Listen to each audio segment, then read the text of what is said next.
Bueno, buenas tardes a todos. Bienvenidos al nuevo Ateneo de Cirugía Bariátrica de Casos Problema. En esta ocasión va a presentar el doctor Francisco Lexaue, que es jefe de residentes del Hospital Alemán. Como comentadores los tenemos al doctor Rudolf Buxhoveden, que también pertenece al staff del Hospital Alemán. Bienvenido Francisco y Rudolf. Y como comentador adicional al doctor José Cook, del Sanatorio Mayo de Córdoba. Gracias por su participación a todos.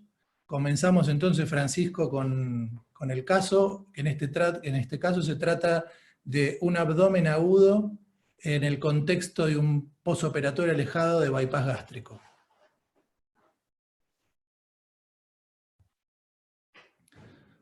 Desmuteate y te escuchamos, Francisco.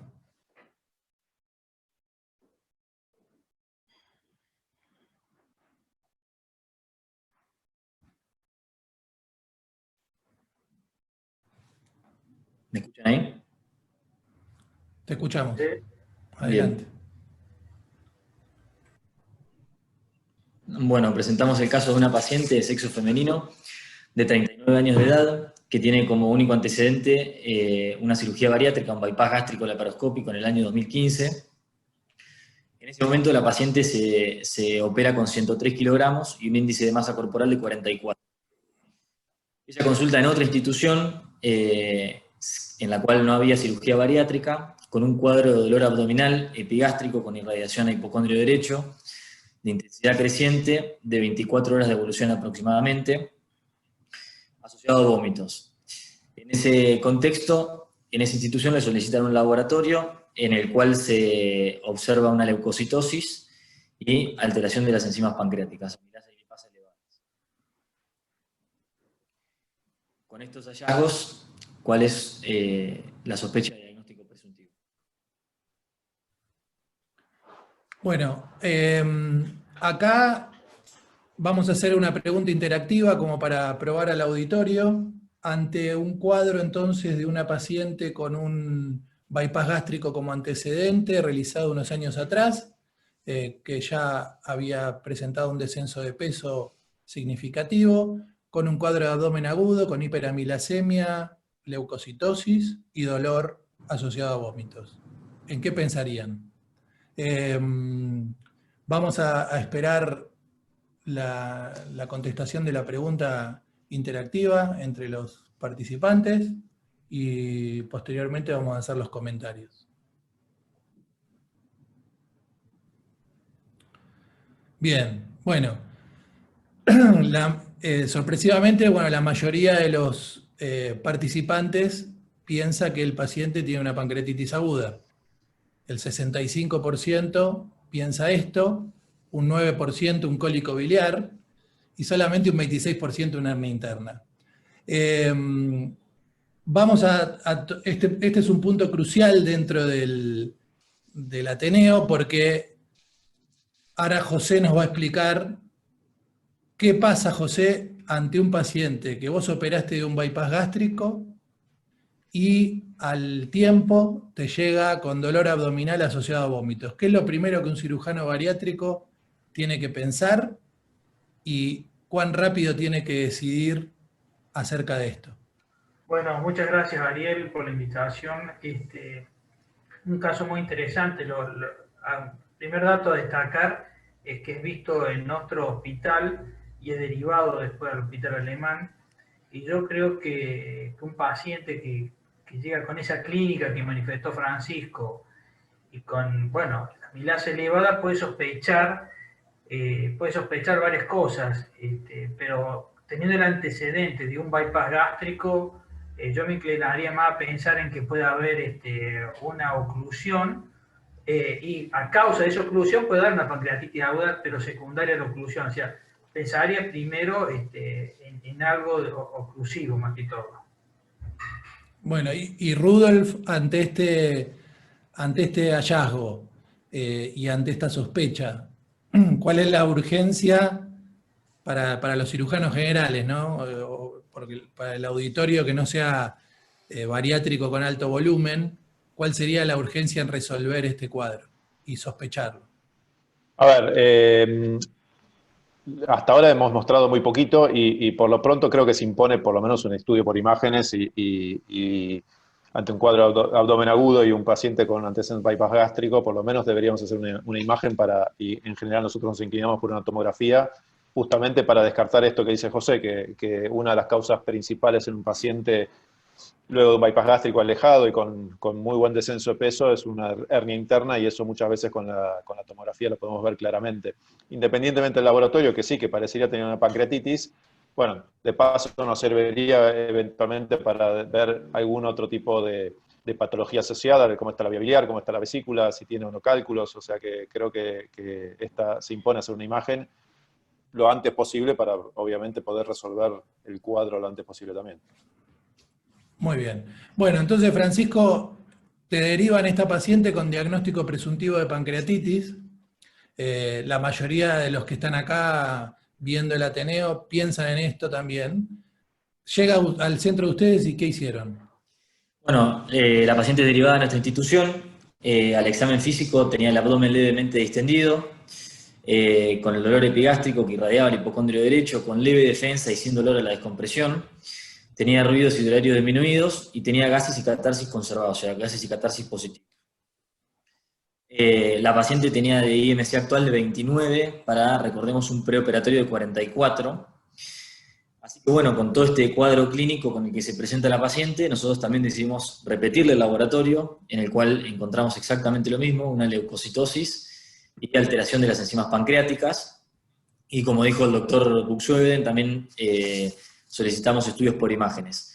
Solicitamos una ecografía de abdomen en la que se evidenciaba distensión de la cámara gástrica del intestino delgado proximal, asociado a un cambio de calibre de asas de intestino delgado, y lo que se observaba también a nivel intraabdominal es líquido libre difuso a predominio de la región peripancreática.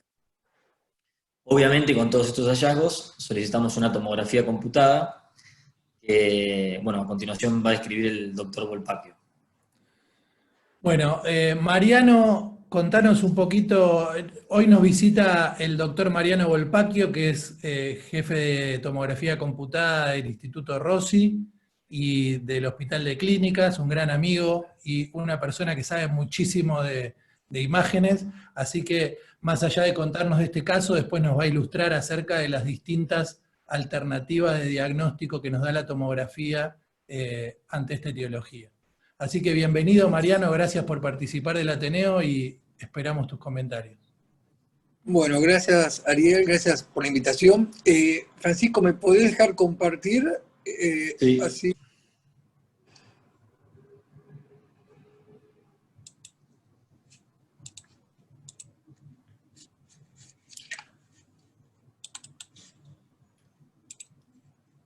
Bueno. Ahí pueden ver, ¿no? Sí. Bueno, perfecto. Bueno, a diferencia de otras áreas donde el uso del contraste oral ha caído en desuso, particularmente en el contexto del abdomen agudo y las obstrucciones intestinales, donde la mejor combinación es darle contraste endovenoso al paciente y no darle oral, en estos pacientes con antecedentes de cirugía bariátrica el empleo de contraste oral es muy importante.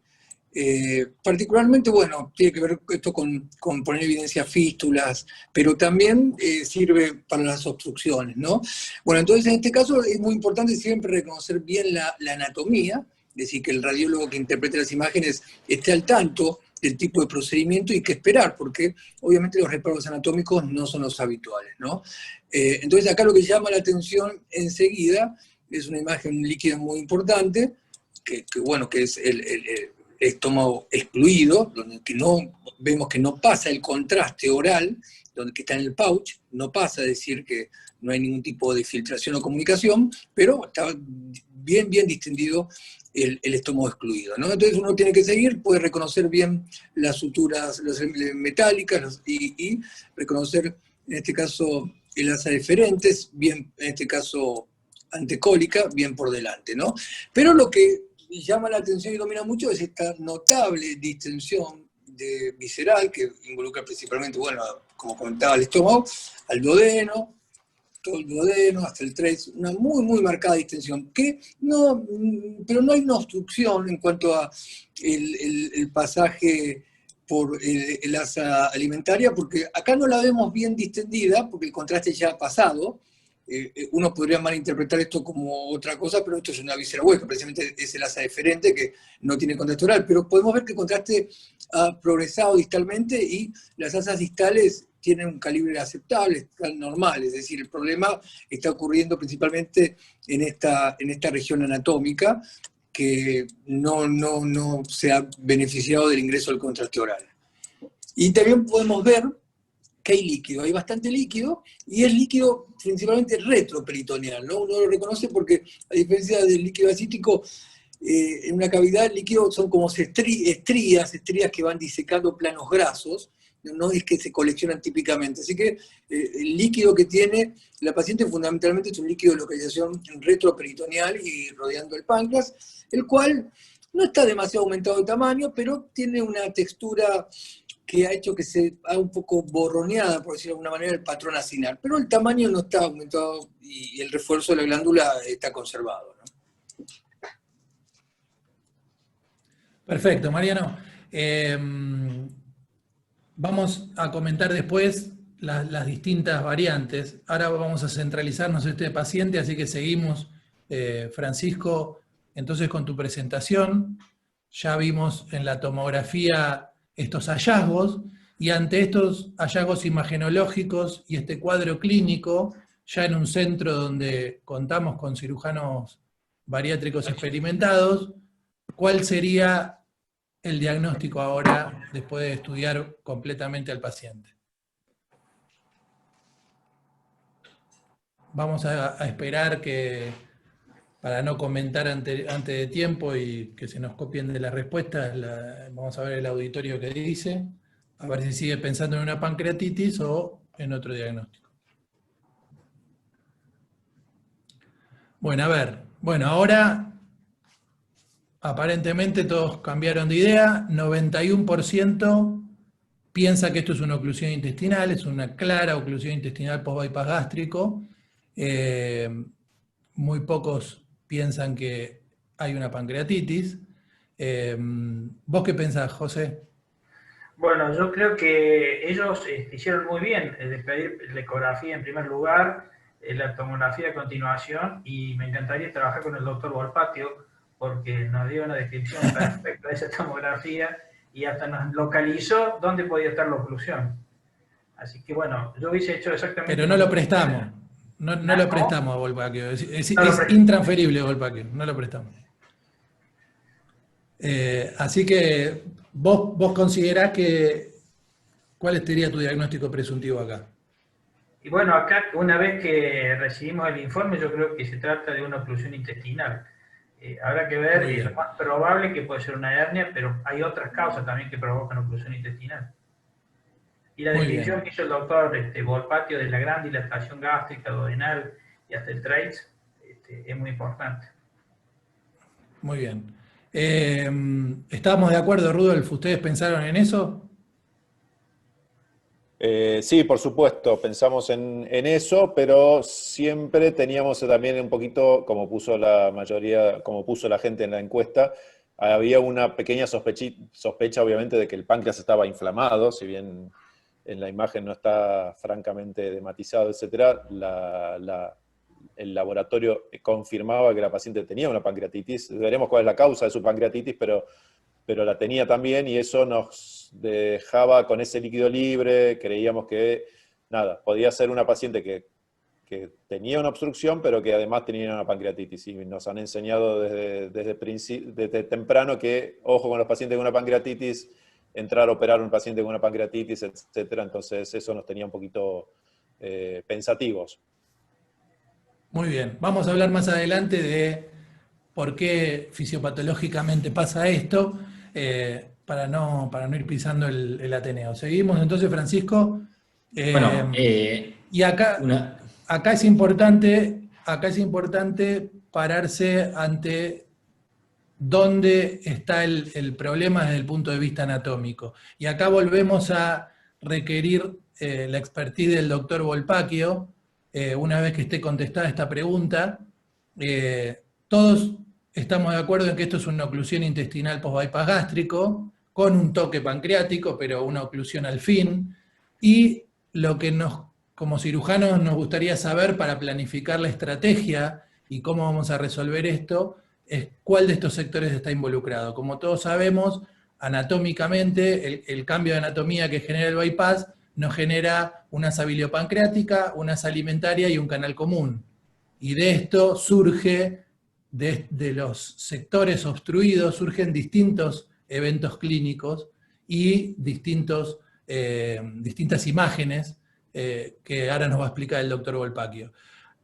Hasta acá, con esto que tenemos, ¿usted qué pensaría? ¿Cuál sería la localización de esta obstrucción? A ver si se entiende la pregunta. Muy bien. El 73% sostiene que es del asa biliopancreática. ¿Estamos de acuerdo, Rudolf, con estas respuestas? Sí, sí, claramente. De hecho, la paciente, si bien había tenido vómitos, los tuvo al ingreso o al principio de su cuadro clínico, y después dejó de tenerlos los vómitos, y es algo que todos tenemos que tener en cuenta, que en general una hernia interna en un paciente con bypass gástrico es muy difícil que se manifieste con vómitos, porque la obstrucción se genera en sitios donde no llega tendría que tener la obstrucción justo en el asa alimentaria, y es muy poco frecuente que los pacientes tengan obstrucción ahí. Generalmente es posterior a la anastomosis o involucra la misma anastomosis al pie. Entonces, claramente, y por esa distensión gástrica que tenía, claramente la zona que estaba involucrada era la asa biliopancreática. No sabíamos obviamente cuál era la causa aún, porque en general tampoco las hernias internas, el Petersen tampoco se manifiesta tanto de esa manera. Pero bueno, sabíamos que tenía una obstrucción y que el área era esa. Muy bien. Desde el punto de vista clínico, José, Sí. ¿vos cómo diferenciarías o cómo sospecharías cuál de estos sectores anatómicos está involucrado? Como dijimos y como le pasa a este paciente, por eso sospechamos en la obstrucción del asa biliopancreática. El asa biliopancreática, al estar obstruida, es un sistema cerrado, se genera hipertensión endoluminal y eso puede generar tanto una distensión gástrica con perforación como una pancreatitis. Pero, ¿cómo se manifestarían las otras opciones y cuál es la diferencia clínica entre una y otra? Bueno, yo creo que fundamentalmente hay que tener en cuenta que la oclusión post-bypass alejado es un cuadro totalmente diferente. El paciente presenta un dolor de tipo más bien cólico, pero es inespecífico, le duele en el epigastrio, y hay un dolor que en un sitio que hay que tenerlo siempre presente, en la región escapular izquierda. Muchas veces duele ahí por irritación frénica, cuando está muy distendido el estómago. Entonces eso ya nos estaría dando un dato clínico que se trata o del asa biliopancreática o del asa común, porque quiere decir que hay una hipertensión hacia proximal. Generalmente cuando hay una obstrucción del asa alimentaria, puede haber vómitos salivales, vómitos alimenticios, pero tampoco es gran cantidad. Lo que se manifiesta fundamentalmente la clínica de esto es ese dolor inespecífico, como lo dije recién. Y está muy bien también hacer el diagnóstico diferencial desde el punto de vista clínico, con un cólico biliar, con una pancreatitis, como lo manifestaron ellos. Pero en síntesis, el dolor epigástrico y región lumbar izquierda nos está hablando de plena oclusión a nivel biliopancreático o del canal común. Bárbaro. Bueno, y Mariano, si bien a la mayoría de los que estamos viendo el Ateneo, que somos cirujanos bariátricos, nos quedó claro que era una obstrucción del asa biliopancreática, tomográficamente, ¿podemos diferenciar estas zonas oclusivas? ¿Hay patrones característicos en la tomografía computada que nos pueden hacer... contanos primero por qué esto es una oclusión del asa biliopancreática y en qué te basás vos para decir eso tomográficamente, y después cómo serían las oclusiones de los otros sectores anatómicos. Bueno, básicamente consiste en conocer a priori la anatomía. Me permiten compartir, y así volvemos al caso, básicamente es, a priori, conociendo la anatomía, hacer simplemente un seguimiento de las distintas porciones, a veces en forma anterógrada o retrógrada, ¿no? Lo mismo que hacemos con las obstrucciones intestinales. En este caso... Ahí ya podés compartir, ¿eh? Perdón, me olvidé de compartir. Sí. En este caso en particular, en cierta forma, lo que divide rápidamente las aguas es ver que lo que está bien dilatado, y atención, con la pared muy fina y con mucho líquido, es todo lo que está, digamos, excluido, ¿no? Que es el estómago y gran parte del duodeno y incluso pasando al número de 3. Y en contrapartida vemos que el resto del intestino delgado, sin ir a un detalle anatómico, no hace falta, vemos que el contraste progresado y que tiene un calibre normal. Así que el problema, ahí tenemos una separación clara de la anatomía y en este caso lo ha simplificado, y demostrando que claramente es la asa biliopancreática. Uno tiene, lo mismo que ocurre en el caso de las obstrucciones que se presentan en otros pacientes, seguir, y a veces esto requiere paciencia, porque bueno, sabemos que en el plano axial hay muchos vericuetos, pero cuando uno empieza a ver, acá vemos el asa bien distendida, acá hay otra porción del asa vista a su través, y acá vemos cómo termina como si fuese el pico de un ave, se estrecha abruptamente, y justo cuando se estrecha, cruza hacia el otro lado, que no se puede ver tan claro. El plano coronal es de mucha utilidad para esto, porque, o todos los planos, ¿no? Porque uno se tiene que hacer, reconstruirlo en la cabeza o mediante las imágenes 3D. Ahí podemos ver cómo lo que les comentaba, cuando cambia y se adelgaza, se estrecha, y justo ese punto de cambio de calibre coincide con un área donde hay grasa y transcurren vasos mesentéricos. Ahí podemos ver vasos mesentéricos transcurriendo. Entonces, claramente, esta zona de estenosis correlaciona topográficamente con un área a través de la cual hay un cruce anatómico de estructuras, de grasa mesentérica e intestino delgado. Y así es como uno ve las hernias internas. Históricamente las hernias internas han sido muy difíciles de ver, y uno no estaba tan familiarizado, no las tenía tan en mente, y se han descrito una serie de signos, como por ejemplo la torsión de los vasos, el arremolinamiento, que los comparte con el vólvulo. Pero a veces eso uno lo puede ver en pacientes que tienen obstrucciones, no necesariamente por una hernia interna, ¿no? En este caso, yo creo que esta zona de estenosis que atraviesa prácticamente, o que tiene en su seno una porción del mesenterio, prácticamente me parece a mí que en un paciente en quien uno sospecha, porque el índice de sospecha es alto, un paciente con antecedentes de cirugía bariátrica, que prácticamente hace el diagnóstico de que estamos ante una hernia interna, ¿no?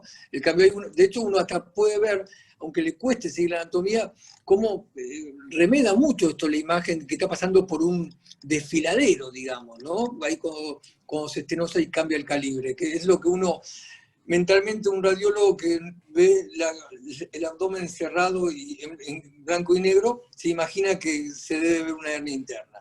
Pero bueno, y como les comentaba recién, uno puede ver como contraparte que el asa aferente, fíjense qué bien uno la puede seguir en el plano coronal, como en este caso, está totalmente descomprimida, busca el elemento metálico que nos habla de la anastomosis y el pie del asa, eso está todo descomprimido, el contraste progresado, así que el problema claramente reside en otro lugar, y uno a veces lo infiere, que es una hernia interna, simplemente por una cuestión de no encontrar, o a veces ve los signos, ¿no? En este caso no se ven tan claros los signos del arremolinamiento de los vasos, pero sí ese cambio de calibre que coincide con el cruce de estructura del mesenterio.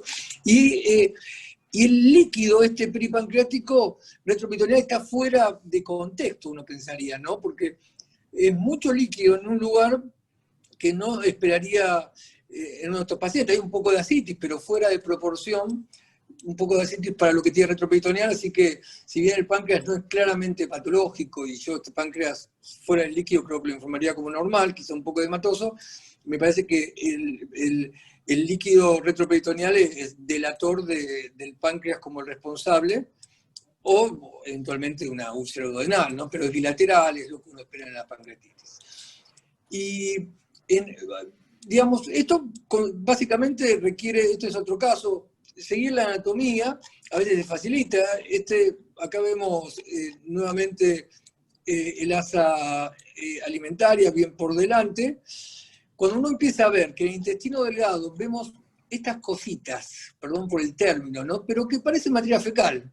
Cuando uno empieza a ver este contenido, obviamente el intestino delgado, uno sabe que estos pacientes tienen una suboclusión, una obstrucción de cierta data, que hace que o tengan restos alimenticios, o si es más distal, incluso cambio de flora, ¿no? Estamos hablando de intestino delgado, pero esto uno no lo espera en intestino delgado. Fíjense la dilución del contraste, cómo se está mezclando el contraste que el paciente tomó por vía oral y que acá viene bien concentrado en el sector proximal de el asa alimentaria, cómo a medida que bajamos se empieza a diluir. Esto es todo un trabajo seguirlo, ¿no? Bueno, para eso nos pagan, ¿no? Ahí, fíjense que prácticamente ya no hay contraste, y cuando uno les pido que preste atención a esta zona, ahí empieza a adelgazarse, y fíjense esa curva, ¿no? Eso desafía un poco la anatomía ordenada que uno esperaría. Cuando una asa viene y pega una curva así, y los vasos hacen como un remolino, si uno ve las estructuras vasculares cómo empiezan a girar, eso es un signo clásicamente descrito en los vólvulos o en las hernias internas, y que en este caso, nuevamente topográficamente, coincide con el sitio del cambio del calibre, porque acá viene el asa, ahí cambia el calibre, ahí se incurva y pega toda esa vuelta. Y después vemos el intestino distal, totalmente descomprimido, sin contraste, y muchas veces también se describe que las asas están un poco juntas. Acá vemos la sutura de la anastomosis distal, pero en este caso, a pesar de que uno ve una obstrucción del asa aferente o alimentaria, por lo que parece ser una hernia interna, que lo fue, también en este caso está bastante dilatada el asa biliopancreática, es decir, claramente está obstruida porque nuevamente acá vemos el estómago excluido y todo el duodeno dilatado, así que esto habla de un componente adicional de estenosis que es independiente, pero no en este caso el canal alimentario.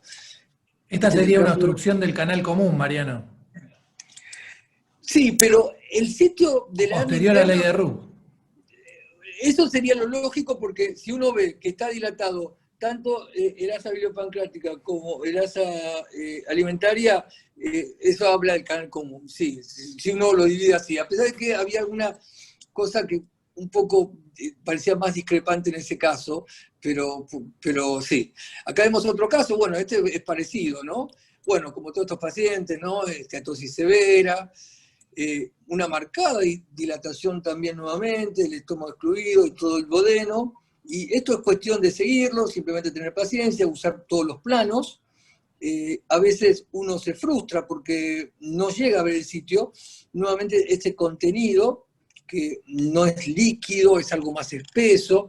Bueno, cuando uno ve también este aspecto como de materia fecal en el delgado, también a veces sospecha que puede haber un besoar, y este paciente tenía un besoar con un coágulo. Fíjense la alta densidad de esto secundario a una obstrucción que estaba en la región de la anastomosis, donde ahí podemos ver también la dilatación. Y en este caso también del canal común están dilatados ambos, porque podemos ver, a veces cuesta seguir un poquito esto, pero nuevamente el asa antecólica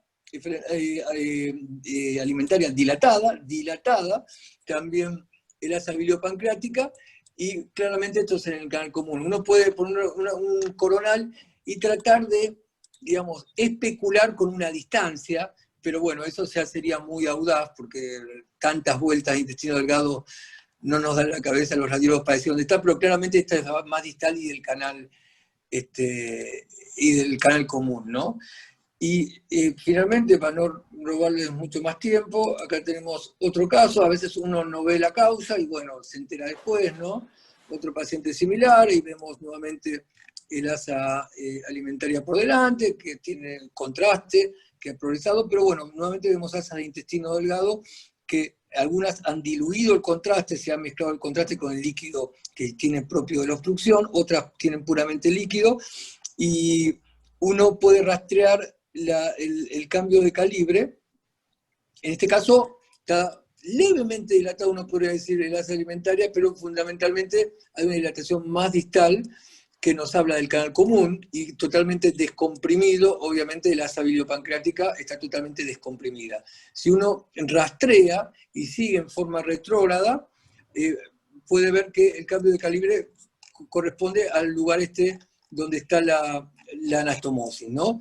Esto es un paciente que, según después me enteré, tenía edema posoperatorio y no tenía una estenosis orgánica o estructural, simplemente edema que posteriormente resolvió, ¿no? En este caso. Pero bueno, básicamente es conocer la anatomía para el radiólogo, que ustedes les expliquen el procedimiento que hicieron, para que ellos sepan qué esperar, y después ser ordenado, siguiendo las dos asas principales y el canal común, y tratar de así de dilucidar dónde está el sitio, y si podemos hacer un diagnóstico más específico, como por ejemplo de una hernia interna, cuando están los signos, y otras veces simplemente uno lo infiere, ¿no? Porque no lo ve claramente.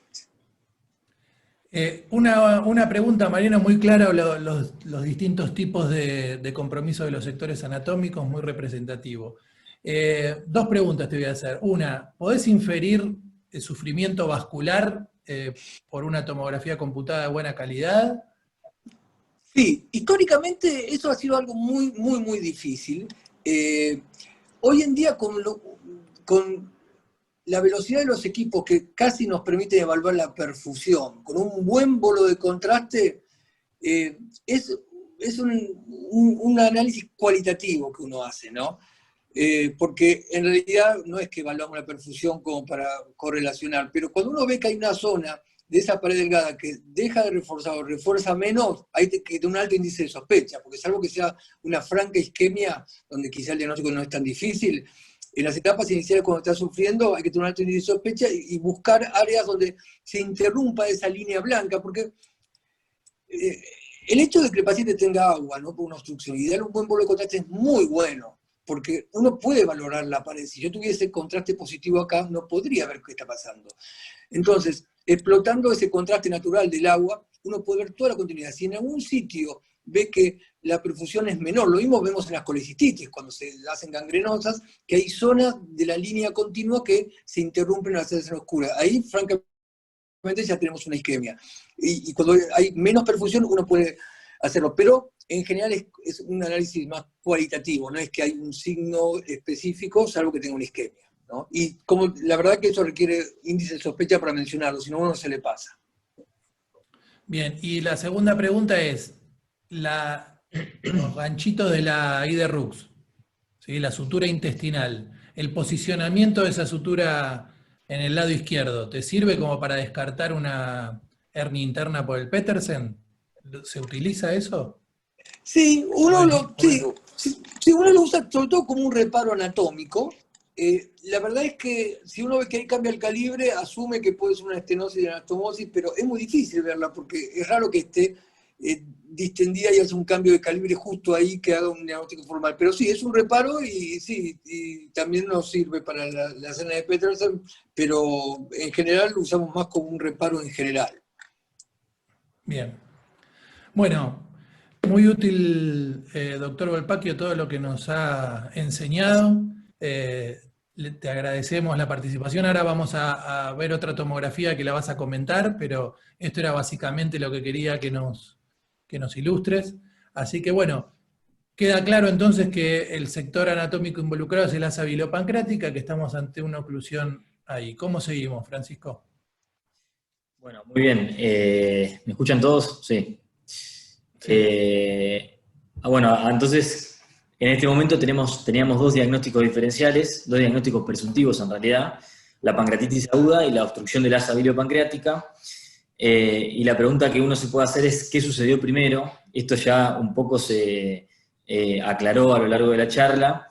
Claramente no podemos pensar en estas dos entidades como entidades diferentes y disociadas, sino que bueno, la obstrucción del asa biliopancreática ocasionó una hipertensión duodenal y esa hipertensión generó hipertensión canalicular y eso desencadenó la pancreatitis aguda, que fue lo que estábamos hablando o vinimos hablando a lo largo de la charla. A partir de bueno, estos dos diagnósticos, ¿qué conducta tomarían? Bueno, vamos a poner entonces la pregunta interactiva. Las opciones a esto son dejar al paciente en reposo digestivo y tratarlo como una pancreatitis aguda con tratamiento médico, hacer una laparoscopía para tratar la obstrucción, abordar al paciente por una laparotomía para tratar la obstrucción, o hacer una descompresión percutánea del remanente gástrico para contemporizar la situación. Esas serían las opciones, vamos a ver qué nos responde el público. Mientras esperamos que nos responda el público, ¿vos qué harías, José? Bueno, yo en este caso yo creo que primero hay que ponerlo al paciente en reposo digestivo, expectarlo un tiempo prudencial, y después tomar una decisión ya un poco más activa, ¿no? Y ahí estaría la interrogación.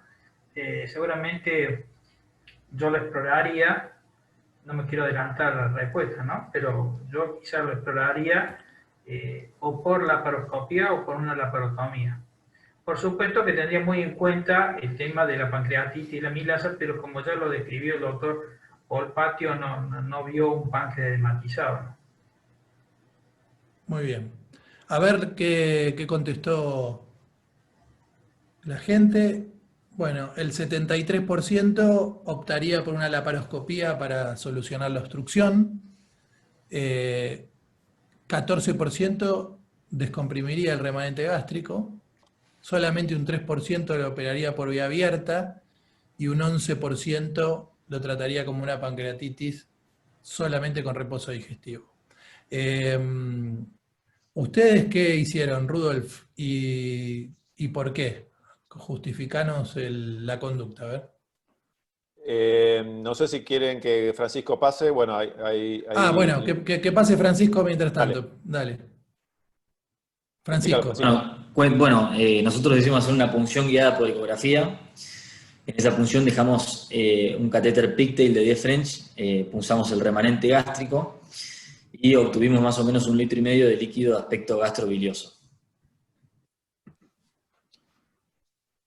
Acá me sumo entonces a aportar lo que preguntaste. ¿Por qué optamos? A ver, primero, me parece excelente que solo un 3% haya dicho que haría una laparotomía. Creo que la laparoscopía hoy en día no hay que negársela a nadie, siempre hay tiempo de convertir y después resolver algo por vía abierta, pero creo que está bueno que la gran mayoría quiera entrar por vía laparoscópica. Estoy 100% de acuerdo. Nosotros hicimos este drenaje percutáneo, coincidieron varias cosas. Creo que, nuevamente, estaba este tema del huevo y la gallina, no sabíamos si la pancreatitis había generado toda una inflamación que había generado la obstrucción, o si porque tampoco era tan clara en esa primera tomografía esa supuesta hernia interna, o si la obstrucción había generado la pancreatitis. Quisimos darle reposo digestivo, quisimos esperarla y por ese motivo hicimos el drenaje percutáneo. Y coincidió que yo estaba de viaje, creo que fue en mayo, cuando estábamos en Mendoza, en estos congresos que hacíamos allá y que no sabemos si en algún momento se van a volver a repetir en nuestra experiencia, en nuestra vida. Así que decidimos contemporizar de esa manera y esperar a ver qué evolucionaba la paciente con ese drenaje percutáneo.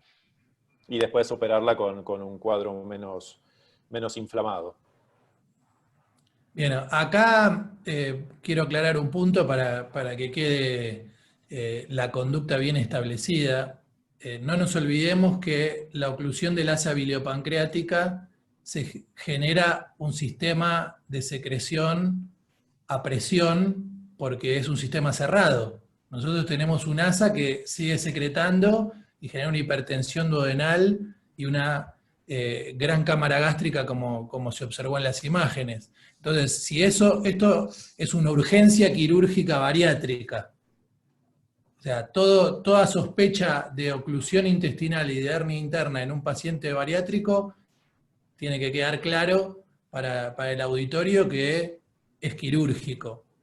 Como vos dijiste, hoy en día la opción número 1 es el abordaje laparoscópico, siempre y cuando el cirujano esté entrenado en tratar una dilatación de este tipo con maniobras e instrumental delicado como para no perforar el intestino, porque sería agregarle complejidad al cuadro, pero para los que hacen cirugía general y no están diariamente en el tema de la bariátrica, esto se considera una urgencia quirúrgica, y si no se opera o si no se contemporiza, como hicieron en este caso la gente del Hospital Alemán, esto desembocaría en una pancreatitis severa, necrotizante, o en una perforación gástrica. Así que es muy importante tener en cuenta ese punto. Así que bueno, sigamos para ver cómo terminó la cosa. Bueno, muy bien.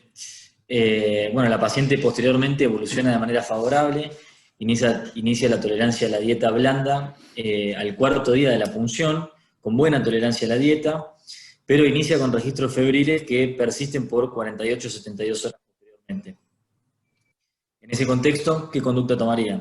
Hacen una nueva tomografía para evaluar nuevamente el abdomen, hacen una laparoscopía exploradora para ir directamente a resolver la complicación que ya estábamos sospechando, una laparotomía, si por ahí no cuentan con la disponibilidad para hacer una laparoscopía, o una fistulografía gástrica a través del catéter Pictel que ya habíamos dejado colocado en el remanente.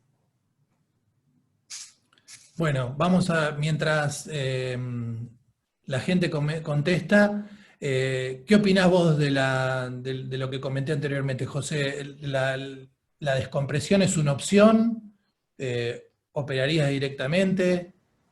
Bueno, yo creo que es una opción en un caso muy, muy especial como este, donde el equipo de cirujanos bariátricos no estaba, y yo creo que hacer esa punción gástrica lo tiene que hacer solo un equipo, un centro que esté muy bien formado en esto, porque no es un procedimiento inocuo y hay que estar muy, muy arriba del paciente y controlándolo permanentemente. Yo creo que es una salida temporaria como para luego tomar una medida definitiva.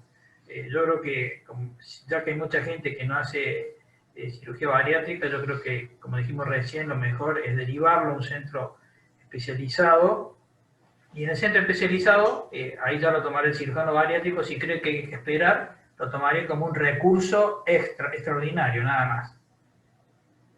Si no, directamente creo que iría ya a una exploración. Bueno, a ver qué nos dice el auditorio ante esta pregunta. ¿Le harían una nueva TC? ¿La operarían? Bueno, el 47% haría una nueva tomografía computada y un 40% lo operaría por laparoscopía. Esas son las respuestas prioritarias. ¿De dónde venía esta fiebre? ¿Qué sospecharon ustedes, Rudolf? La idea de la nueva tomografía era, a ver, estábamos casi decididos a reoperarla, pero queríamos tener una nueva tomografía para evaluar colecciones, evaluar si había algo que después con la laparoscopía no pudiéramos descifrar, así que y ver si había alguna complicación, obviamente, también del drenaje percutáneo del estómago, que por eso también nombramos esto de la fistulografía gástrica, eventualmente ver si el contraste fugaba, ver si ese contraste inyectado por el drenaje percutáneo nos permitía ver claramente dónde estaba la obstrucción y con eso ir más tranquilos a la cirugía. Muy bien. Bueno, a ver, mostranos entonces la nueva tomografía.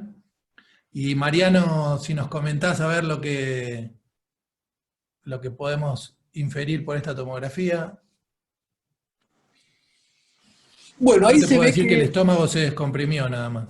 Claramente, no, sí, se ha descomprimido claramente. Y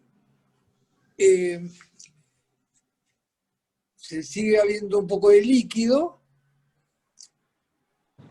Mira, creo que yo la puedo ver, si me dejas compartir. Porque acá la encontré. Esta es del 27 de mayo, ¿no? Sí. Sí, correcto. Deja de compartir. Sí, déjame dejamos 2 segundos. compartir a Mariano. 2 segundos, porque sabes que acá sí se ve bien el signo del remolino tan famoso, ¿no? Acá uno puede ver el asa con un calibre bastante aceptable, con contraste, y cuando acá llegamos, ahí pasamos el ángulo de trace, y ahí si uno la sigue, ve cómo se mete como en un remolino, está rodeado de grasa. Si uno lo ve en dinámico se ve más claramente, ¿no? Como, a mí me hace acordar como si la imagen de una duplicatura, ¿no? Porque es como que se adelgaza y se sumerge verdaderamente como un remolino que da vuelta de grasa y de vaso mesentérico y de intestino. Así que ahí sí es una imagen bastante típica de una hernia interna. Pero bueno, claramente en este caso la descompresión es muy evidente, ¿no? No está dilatada en absoluto. ¿Y ves líquido? Ah, perdón. Sí, me olvidé de eso. Sí, se ve un poco líquido, en este caso más líquido intraperitoneal en mi abdomen izquierdo, interasa. Ahí justo dejé de compartir, perdón. Ahí te la está poniendo, te está poniendo el resumen. Ahora se ve líquido, más líquido intraperitoneal, fíjense, rodeando el hígado y en el abdomen izquierdo, interasas, y no tanto líquido peripancreático.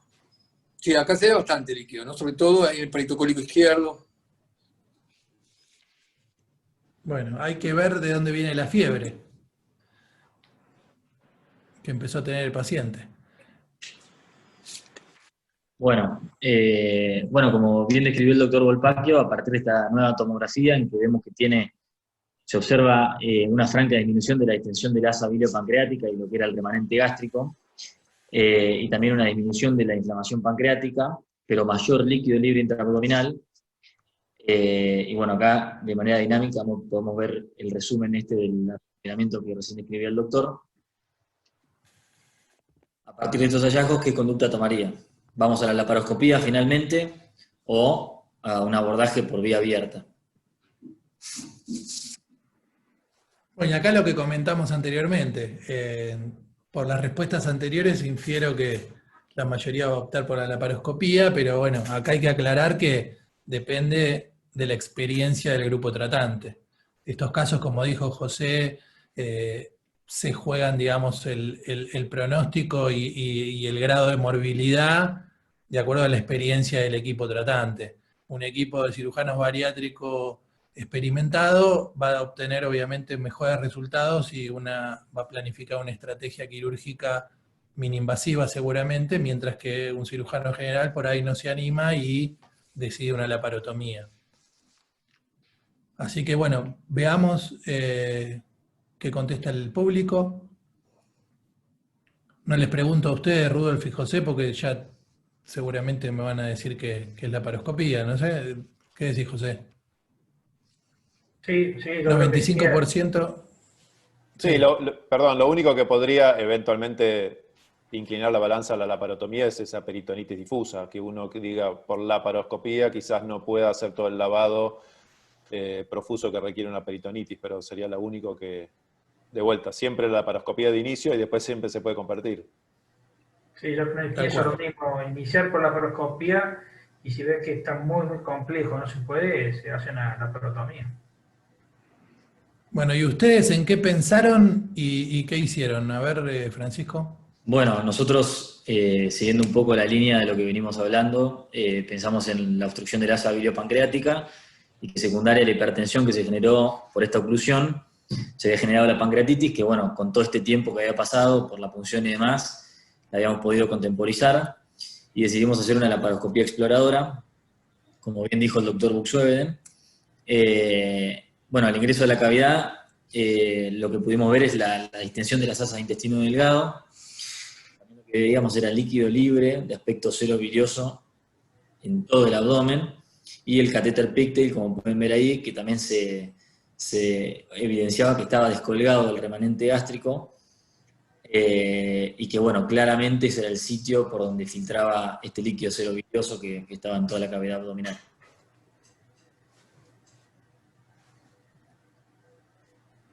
Muy bien, entonces estamos ante un paciente con una obstrucción de la asa biliopancreática, contemporizado con una gastrostomía, que en la laparoscopía, con líquido en cavidad, con fiebre, que en la laparoscopía se evidencia la peritonitis y que esta filtración venía de esa gastrostomía que estaba descolgada, evidentemente.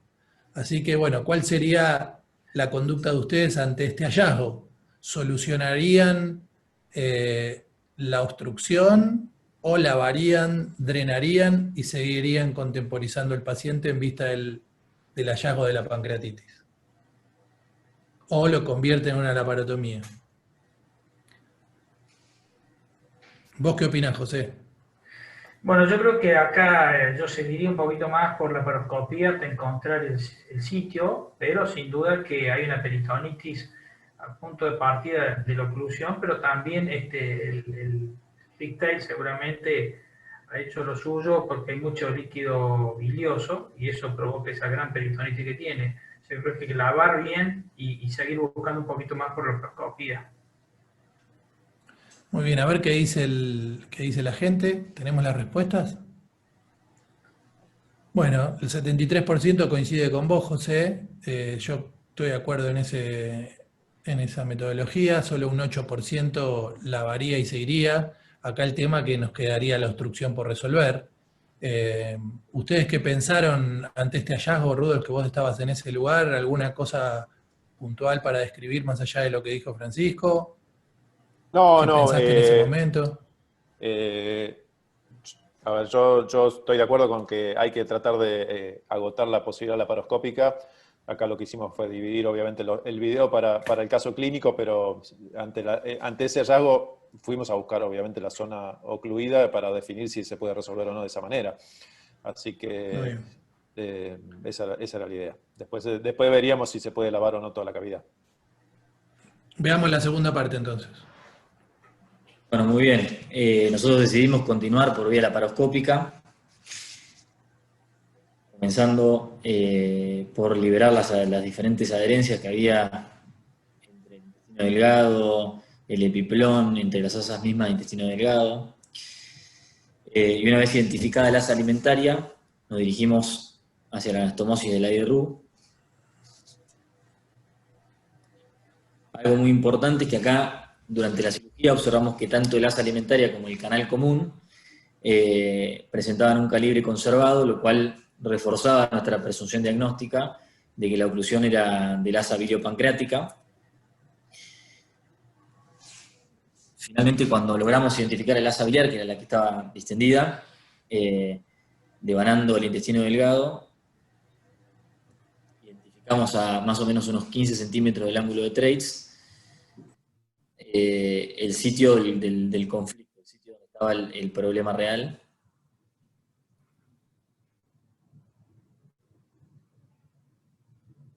Seguimos liberando las asas del intestino delgado que estaban todas pegoteadas a ese nivel, y ahí vemos la hernia interna, que una vez que logramos reducirla,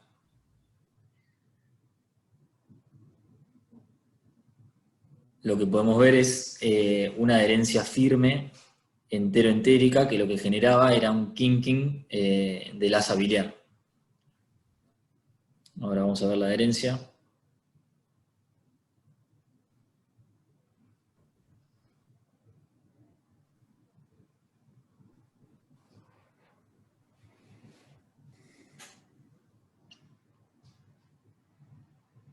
Ahí está la adherencia, que, bueno, una vez que la encontramos realizamos la enterolisis, liberando el asa biliopancreática, y posteriormente, obviamente, revisamos toda la cavidad abdominal, revisamos toda la anatomía para cerciorarnos de que estaba todo bien y que habíamos resuelto el problema, y obviamente hicimos un lavado de la cavidad abdominal con abundante solución fisiológica para quedarnos tranquilos que habíamos resuelto también esa otra parte de la cirugía.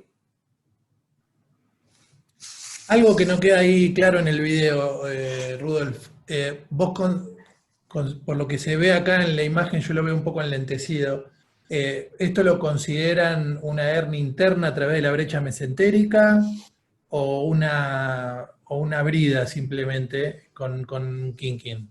Porque a mí me pareció que vos estabas sacando el intestino del defecto mesentérico, ¿no? No, terminó teniendo una brida que después se ve bien con la tijera cuando se corta, y no era una hernia mesentérica, sino que tenía una brida que donde a través de ese defecto se había pellizcado el asa y la había ocluido. Raro el lugar, obviamente, pero sí, era una brida que se cortó y se logró liberar sin ningún problema. Al final del video se ve el ángulo del trace perfectamente liberado al lado de la vena y Sí. toda esa zona que estaba ya resuelto. Bueno, de ahí entonces el tema de que fue una obstrucción puramente de la asa biliopancreática, porque a veces cuando se arremolina y se genera la hernia interna a través de la brecha mesentérica, también hay un componente obstructivo de la asa alimentaria y es una oclusión mixta. Así que eso va a favor de lo que vos decís.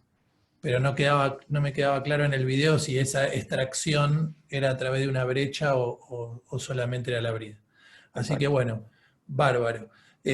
¿Cómo sigue la cosa entonces? ¿Descubrieron la obstrucción? ¿Trataron la obstrucción? Exactamente, lavamos toda la cavidad y nos quedaba todavía el pagaré del catéter pigtail que con el que habíamos descomprimido en un primer momento el remanente gástrico. Entonces, a partir de esto, ¿qué conducta tomarían? Retiran la gastrostomía, ya que estamos haciendo la laparoscopía, la dejan, o hacen una nueva gastrostomía quirúrgica, teniendo en cuenta que esta estaba descolgada y que era la que hacía que filtrara material, este líquido cerebrovilloso a la cavidad abdominal. Bueno, acá esto sería una cuestión particular porque si bien tiene la gastrostomía que sería útil en el posoperatorio, está descolgada y fue la causante de esa peritonitis. Vos en este caso, José, ¿qué opinás del tema de dejar descomprimido el estómago en el posoperatorio versus no dejarlo? Bueno, yo creo que si hay alguna duda en la anastomosis, hay que hacer una nueva anastomosis o de alguna duda, quizás la dejo, pero me parece que está tan bien resuelto este problema, que era una brida, yo me inclinaría más a retirar la gastrostomía y cerrarla, pero solo cuando tengo una duda de la anastomosis biliopancreática dejaría, pero prácticamente nunca hay duda, o muy pocas dudas. Yo creo que la gastrostomía, en este caso, yo la cerraría, o la retiraría, ¿no es cierto?, el pigtail. O sea, independientemente de que en este caso la tenía, vos suponete que no la tenía, trataste esta obstrucción. Sí. Ante la resolución de esa obstrucción, ¿vos le dejás descomprimido el estómago de todas maneras? No. Perfecto. No, ¿Coincidís, Rudolf? Sí, a ver, nosotros también, ya hace muchos años que cuando empezamos con la cirugía bariátrica, en algunos casos hasta de rutina le hacíamos una gastrostomía al remanente para evaluar, para ver si el paciente se fisturizaba, lo podíamos alimentar, si sangraba el remanente. Después se dejó de hacer y no se hizo más. En este caso, que ya teníamos la gastrostomía hecha y si eventualmente le podría haber quedado dudas a alguien de que esa obstrucción esté claramente resuelta, o por la pancreatitis misma, etcétera, si uno dice, bueno, le dejo la gastrostomía un par de días, total, de última se la cierro y después se la saco. No creo que le generaría mucha más morbilidad a la paciente tener una buena gastrostomía. Bien. Y a ver qué dice la gente. Pero...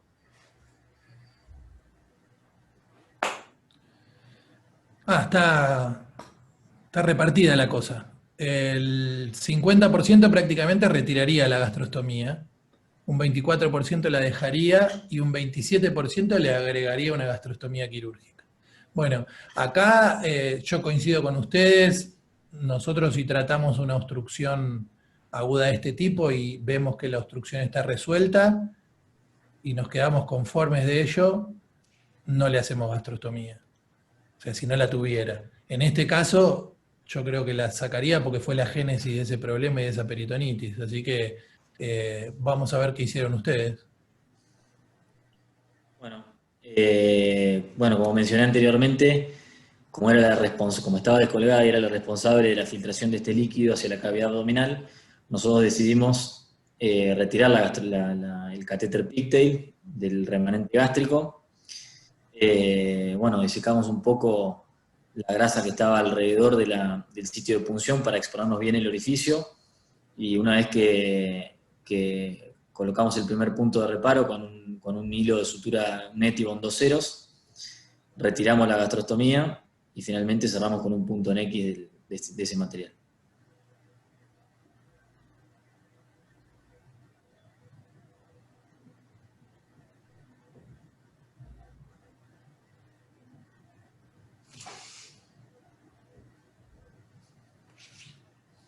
Bueno, posterior a esto, la paciente evoluciona de manera favorable, con buena tolerancia a la dieta, y se va de alta el tercer día posoperatorio sin ninguna complicación.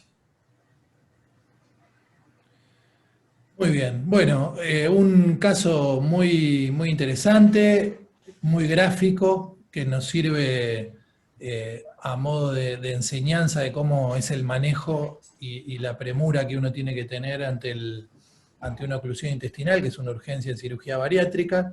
Vamos a dar finalmente un pantallazo de cómo se manifiestan las oclusiones, que el doctor José Cook nos va a hablar de la incidencia, las distintas alternativas a tener en cuenta en el diagnóstico de la obstrucción intestinal y cuál sería el algoritmo de manejo, y después posteriormente Rudolf nos va a hablar de cómo prevenir esta situación. Ariel, ¿se ve bien? Se ve bien ahí.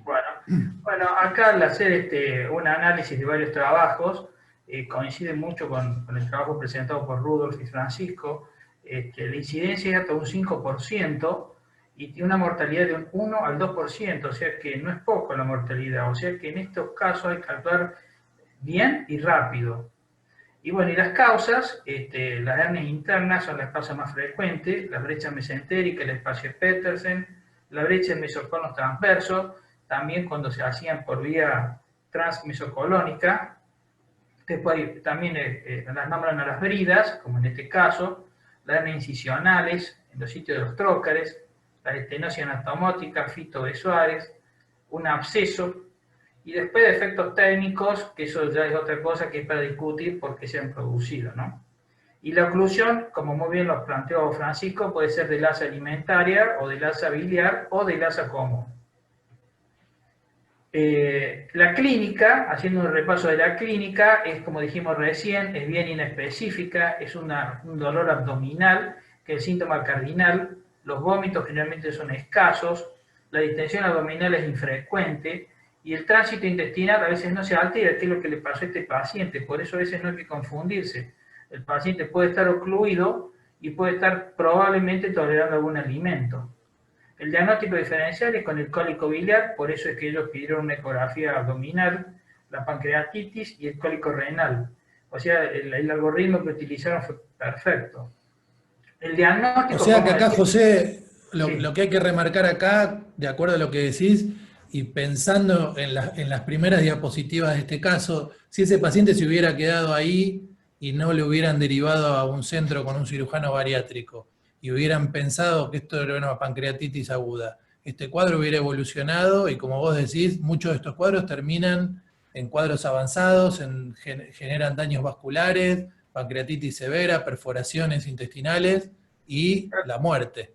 O sea que creo que todos, la mayoría, tenemos algún paciente que ha tenido un evento desafortunado por no consultar en el lugar adecuado. Así que esto es un tema muy importante a tener en cuenta, que realmente es una emergencia en un posoperatorio de cirugía bariátrica. Sí, el diagnóstico fundamentalmente es clínico, pero tenemos arriba como la radiografía de pie, que el doctor Volpatio quizá podrá criticarla, pero la tomografía abdominal, y queda como un signo de interrogación si queda alguna duda hacer una endoscopía. En este caso creo que no correspondía. En cuanto al tratamiento, si el paciente llama a ver un algoritmo, en definitiva hay que explorarlo, finalmente, y con un dolor leve, moderado, se puede expectar reposo intestinal, hidratación, que es lo que hizo Francisco y Rudolf. La recomendación, lo que decimos Ariel, es si es atendido en una guardia que no tenga un grupo de cirujanos bariátricos, lo mejor es compensarlo hemodinámicamente y derivarlo rápidamente. La demora en una exploración puede ser fatal. Y luego, haciendo un análisis de varios trabajos, vemos que las oclusiones se producen más o menos en el 3,1%, otros el 5%, y hay unos que llegan a tener hasta el 7,3%. Giga llega a tener el 3,1%, Y lo llamativo que se da después de los 18 meses, que es cuando el paciente ya adelgazó, ya esa grasa que cubría las brechas desapareció, o los hilos se absorbieron, o bien están todos sueltos. Cuando uno tiene que explorar una oclusión, ya no encuentra a veces los hilos. Y los sitios, es como en el caso que se presentó recién, es sobre una brida, se angula, hacen la rotación del ácido intestinal. Puede ser también una oclusión en los sitios de los trócares, la extracción del sitio de los trócares, por eso a veces es bueno, si uno puede introducir un dedo para ver que no quede un asa intestinal, o una intususcepción, o como dijimos recién, en una cicatrización crónica de la brecha mesentérica.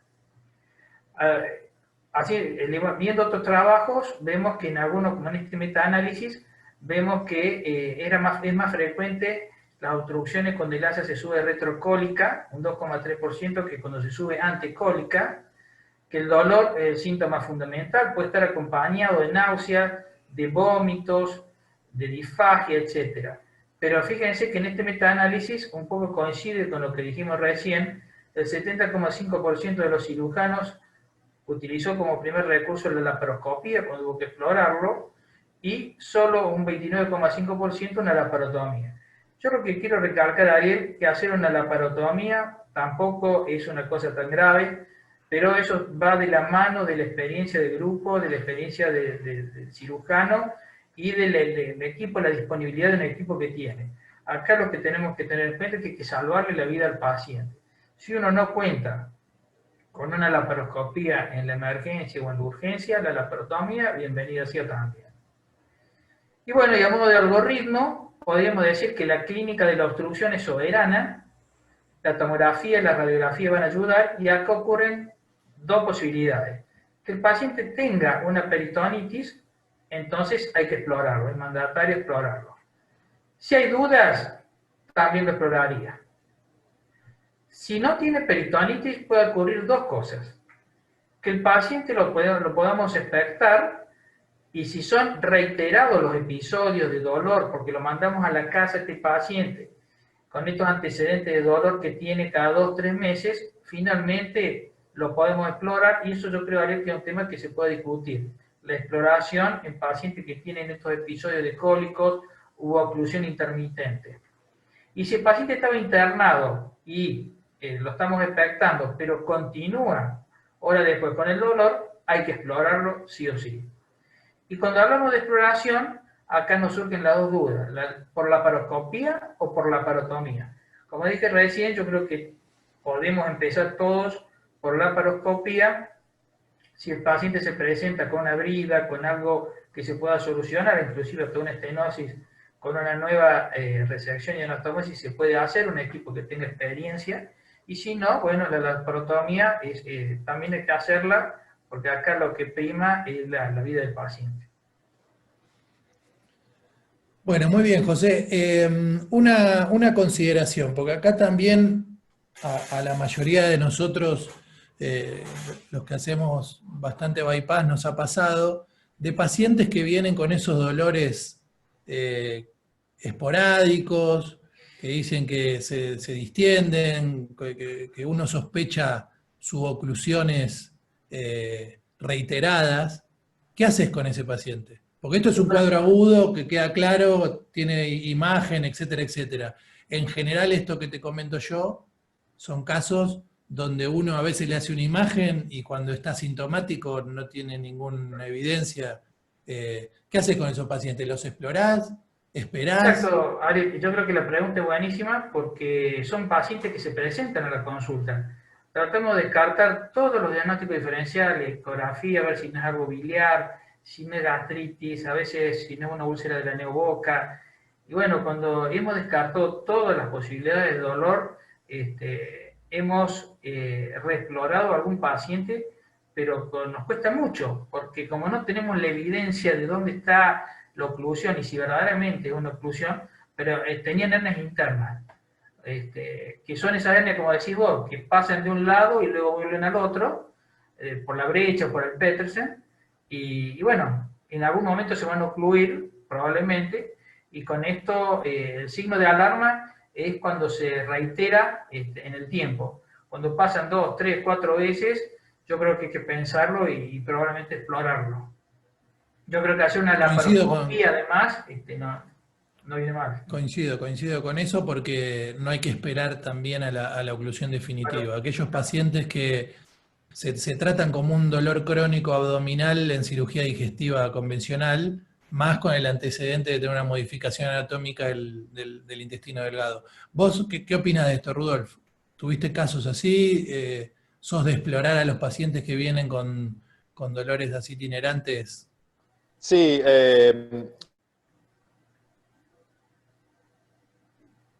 cuando los pacientes Sí. vienen con los restos, pues le pide estudios por tomografía, muchas veces esa misma tomografía no detecta nada.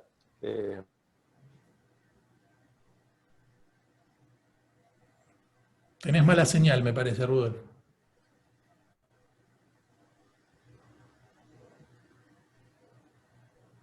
Hola, ¿me escuchás ahí? parece que se le cortó internet. Sí, me parece que se te fue la señal. ¿Querés completarle, Francisco, cuál es la conducta de ustedes ante esos pacientes con dolores Abre el crónicos? micrófono, Francisco. Eh, ¿Me escuchan ahí? Ah, ahí está Rudolf. ¿Me escuchan ahí? ahí apareció Rudolf. Sí, se me cortó justo la Sí, conexión. No, lo que decía que sí. me ha pasado con algunos pacientes que vienen con esos dolores crónicos. En general, cuando uno le hace la tomografía en ese momento no encuentra nada. Pero me ha pasado de explorar algún paciente que en el momento quizás no tenía la hernia, pero sí tenía la brecha grande o el espacio Petersen grande y aprovecharlo para cerrarlo.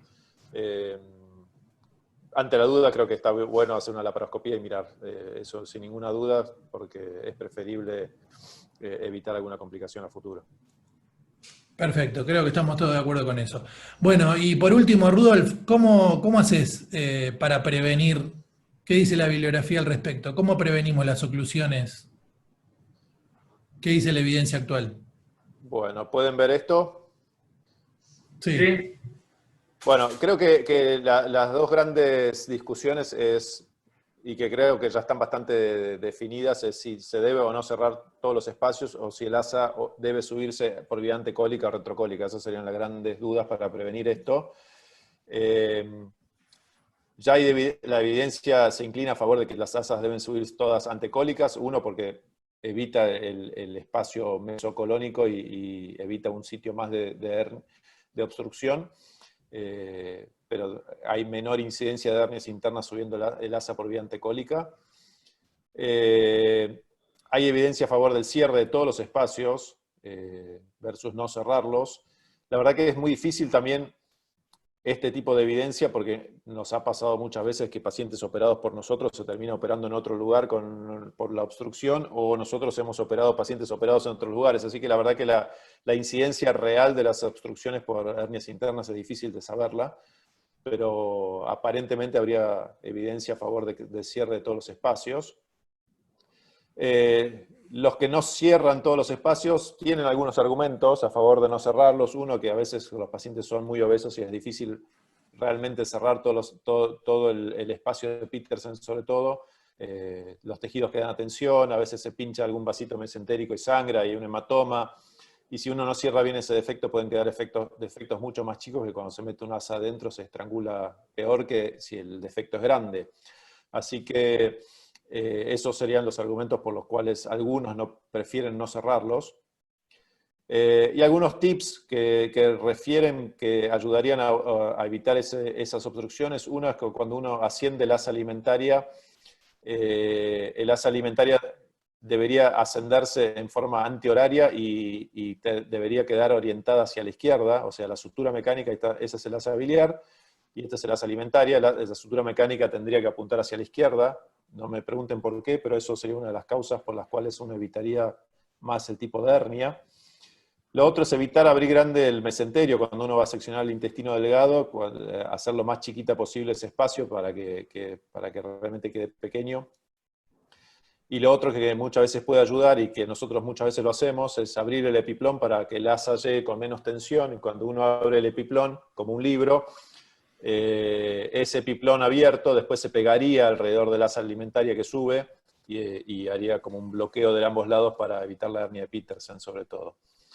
Así que en resumen, subirla por vía antecólica, rotar en forma antihoraria la asa alimentaria, no dividir grande el mesenterio del intestino al subirlo, dividir el epiplón mayor muchas veces ayuda, hacer una asa biliopancreática corta y sobre todo una anastomosis al pie amplia también evitaría obstrucciones, y el cierre rutinario de todos los espacios. Muy bien.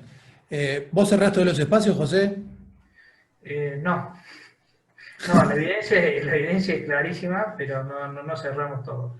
O sea, cerramos la brecha mesentérica, pero no el Petersen. Bueno, yo hago Yo lo tampoco. mismo. Yo tampoco. Vos tampoco. O sea que no le damos bolilla a la evidencia. No, pero sí lo que dijiste vos, por ejemplo, lo que hacemos nosotros es dividir el epiplón siempre, y esa hoja de epiplón del lado izquierdo la utilizamos para cubrir el Petersen. Entonces cerramos la brecha mesentérica, que es la más peligrosa, y ocluimos con el epiplón el Petersen. Y hacemos siempre antecólica, creo que casi todos, creo que quedan muy pocos que hacen transmesocolónica, ¿no? Así que eso sí es una evidencia que todos adoptaron. Y con respecto al material de sutura, ¿hay alguna evidencia? Algunos dicen que el hilo reabsorbible es mejor, otros dicen que el hilo no reabsorbible. En nuestra experiencia usamos hilo reabsorbible porque creemos que después de eso el pegoteo es lo suficientemente importante y despreciamos el hilo no reabsorbible generaría por ahí un defecto permanente y atención. Entonces, nosotros particularmente utilizamos material reabsorbible. No sé tu experiencia. Yo particularmente uso Etibond, o sea, irreabsorbible. No encontré evidencia, no hay ningún trabajo que yo haya encontrado a favor de uno o del otro. Nada, me gusta ese tipo de hilo en ese tipo de suturas. Sí uso reabsorbible en todas las demás, pero menos en el cierre de la brecha. Sí, lo mismo. Bien, Lo mismo que Rudolf. Irreabsorbible. Irreabsorbible. Muy bien. Pero bueno, que quede claro también que eso no hay ningún trabajo publicado que diga que un hilo es mejor que el otro, y son todas suposiciones. No, de hecho, algunos lo cierran con clips, así que... Claro, tal cual. Así que bueno, damos entonces por concluido el caso. Creo que agotamos todas las posibilidades de aprendizaje y de enseñanza de este caso. La verdad que los felicito, Francisco y Rudolf, un caso muy interesante el que nos trajeron, que dio para aprender. Le agradecemos la valiosa participación al doctor Mariano Volpacchio y seguramente lo vamos a convocar para otro Ateneo para que nos instruya en todo lo que es diagnóstico por imágenes en cirugía bariátrica, que es una persona que tiene mucha experiencia y es muy claro en sus comentarios. Así que te agradezco, Mariano, tu participación. Gracias, José, por los comentarios y por tu experiencia. Y los esperamos a todos para el próximo Ateneo. Esperamos que nos consigan y nos acerquen casos. Todo aquel grupo que quiera participar de este Ateneo será bienvenido. Los ayudaremos a preparar de la mejor manera y de la forma más didáctica su caso problema. Y los esperamos en 15 días en este espacio que ya se convirtió en un clásico de la cirugía bariátrica. Así que gracias a todos. Gracias. Y buenas noches, gracias por su presencia. Muchas gracias a todos. Muy bien, Francisco, gracias. Muy bueno.